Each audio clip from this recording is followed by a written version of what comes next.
Subscribe करंतु Prayag technical channel को offer घंटी आइकन को दबातु नुआ नुआ टेक्निकल वीडियो सब प्रथम देखापी। तो फ्रेंड्स आज वीडियो में आपण को कहबी आपण मोबाइल को गोटे कौन सी एप्लिकेशन न यूज कर गोटे लैपटॉप लुक दे पारे। तो चलते फ्रेंड्स वीडियो स्टार्ट करवा। प्रथम आप सेटिंग को चली जातु। सेटिंग को गलापर आपन को ये गोटे ऑप्शन मिल जाव एक्सेसिबिलिटी पर क्लिक करंतु।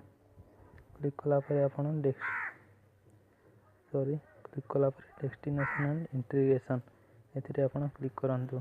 क्लिक कलापर आपन असिस्टेंट मेनू एथि को चली जातु। गलापर आपन ये ऑप्शन टा ऑफ थिबो फर्स्ट ऑप्शन टा ऑन करनियंतु। ऑन कला पर देखंतु एथि गोटे लोगो आसीगला। तपर आपन होम को पलांतु। एटे क्लिक करंतु। एटे क्लिक कलापर आपन को क्रसर एटा मिल जाउछि। देखंतु पूरा लैपटॉप टाइप रो लुक हे पारछि। आपन एठी सब करि पारिबे। आपन ऐप्स को जानतु जहाँ भी करछंती जहाँ भी कले आपन को एठी सब हे जाउछि। सब प्ले स्टोर को जाउछि। एठी क्लिक कले प्ले स्टोर ओपन हे गला।